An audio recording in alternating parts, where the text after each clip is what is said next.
Hey, hey, what do you have in your hand there? A PNG of LD shop.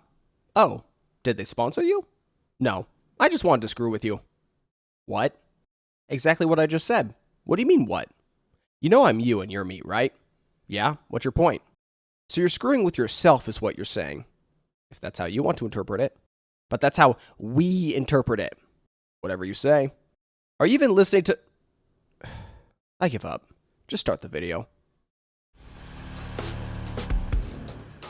Generally speaking, team building in Zenless Zone Zero falls under two categories as players approach late game and end game content: an attack agent with a stun agent in the team, or two anomaly agents in a team of two different elements. As of right now, in version 2.1 of ZZZ, I believe that the anomaly specialty agents and teams are in a much healthier game state than the attack stun agents and their respective teams. To help reinforce my claim, I want to make several videos going over several aspects of ZZZ's gameplay and systems to explore why I've come to this conclusion, starting with this one, and continuing onward in future videos discussing the matter.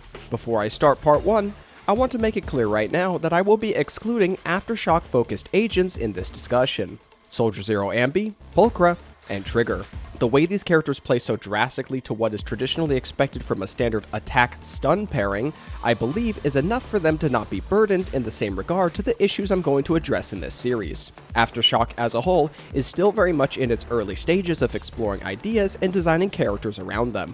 Also, I have a feeling not many of you pulled these characters anyway. To kick off this series of videos, let's talk about how ZZZ's early game does not properly condition players on how to correctly use stun agents. It's time to go way back to the start. Oh yeah, I deleted the older game resources. You know, I never played the reworked early game content. This is kinda neat. Okay, this is going nowhere. I can't even skip these either. Okay, well, when in doubt, let's just use footage from Ruben925. Let's start with tutorials, the most important way players learn a game's mechanics. When the game first introduced daze accumulation, stuns, and chain attacks, players are told how to stun enemies and trigger chain attacks, as well as the benefits of increased damage multipliers and the enemy being unable to move or fight back. There are some other aspects to the stun tutorials, but the aforementioned DPS increase and hard crowd control is likely what most casual players will take away from learning about the stun mechanics. Continuing on, let's look at character kits that interact with or enable positive reinforcement of stun-focused gameplay. Looking at just the launch roster of characters in version 1, when we only had 3 stun agents in the game. Coletta's additional ability applies a stacking debuff that would greatly increase damage an enemy would take during a chain attack, and her core passive says that consumption of her Furnace Fire buff, which is gained from an EX special attack or a defensive assist, will greatly increase the days of her next enhanced basic attack. Moving on to Lycon, his additional ability straight up adds an additional 35% to the stun damage multiplier, bringing it up from the expected 150% to a juicy 185%. Now, let's branch outward a bit to some other examples in the game's early character design. Nekomata at Mindscape 1 can ignore 16% of an enemy's physical resistance with back attacks, and stunned enemies count as a back attack with this Mindscape as well. This on its own might not seem like a massive deal until you look at her signature W engine, Steel Cushion, granting additional physical damage as well as another damage bonus when attacking an enemy from behind, which directly synergizes with her Mindscape 1. Branching out to some of the earlier limited time banner characters, we have Zhu Yuan and Qingyi, both of whom are designed around burst DPS team play, with Zhu Yuan dealing additional damage to stunned enemies. And Qingyi, well, I see a stacking stun damage multiplier in her core passive, and when your gameplay looks like this, you're probably not swapping off her until you get a stun off. The last thing I want to present is the inherent low difficulty nature of a majority of early and mid-game content in a gacha game.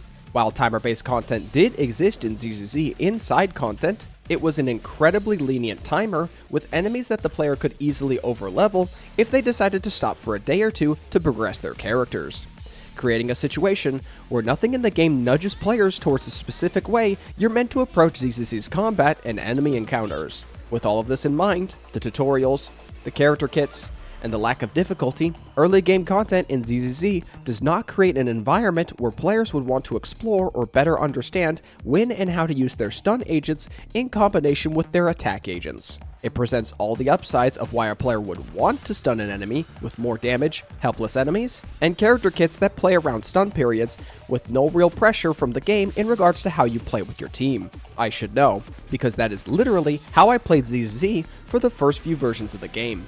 With my go-to team of Ellen Joe, Lycon, and Sokaku, I would quickly set up Ellen with a full 6 stacks of Flash Freeze, and Sokaku up with a full 3 stacks of Vortex for the Fly the Flag buff.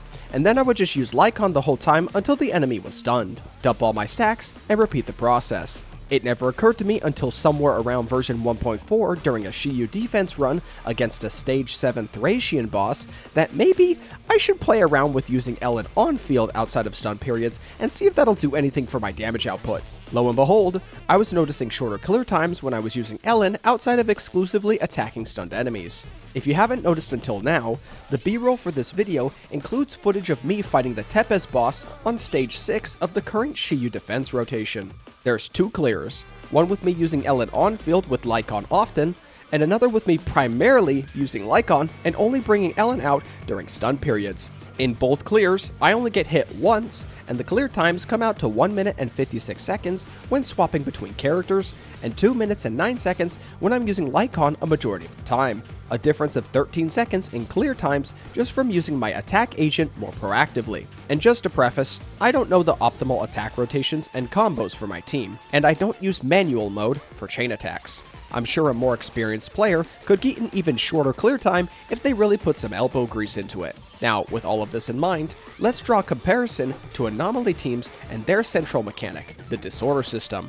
As with stuns, disorders are an equally easy thing to understand. When players apply a second Anomaly attribute to an enemy with a short time window following the first attribute, it will cause a disorder which will deal massive damage and some days accumulation.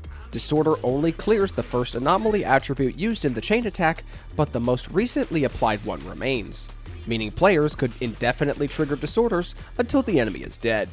Because of the inherent design of disorder and how you are presented with this information, most players will likely already make the connection in their heads that they want to swap off of their first Anomaly character upon applying the first attribute, and start building up the second one. Rinse and repeat. This rhythm of how you play Anomaly to make the most out of it doesn't change at any point as a player is progressing through the game, up to and including clearing endgame content. To speak from personal experience again, as soon as Jane Doe released, and I wanted to start building an Anomaly team in version 1.1, I immediately understood the importance of the disorder mechanic for my team's DPS and wasn't confused with how I should be rotating through my characters. To this day, none of the newer characters released in ZZZ do anything to muddy the waters of how an Anomaly team is played. At most, all that's happened is we've been given Anomaly characters whom simply automate the process with Bernice, or in the case of Vivian, offer something in between Bernice and her traditional Anomaly character in terms of active play. And then there's Miyabi. She does what she wants. To wrap this all up for part 1, Zenless Zone Zero's early game presentation of the benefits of attack stun teams without a clear guideline on how they should be played is what I believe to be a massive contributing factor to why newer or casual players may struggle to understand why their teams are underperforming. Stunning an enemy is not something only stun agents can do, they just so happen to excel at it when compared to the rest of the agent specialties. However, outside of the more nuanced playstyles of Zhu Yuan or even Hugo teams, most other attack stun teams want to take a more flexible approach to how their agents share field time to optimize DPS output while still getting as many stuns and chain attack opportunities as they can. And with that, I've gone over all of part 1 of what I believe to be the problem with attack stun teams when compared to dual Anomaly teams in Zenless Zone Zero. Stay tuned for the next part in the series, where we'll go over more aspects as to why one of these two archetypes may be seen in a negative light.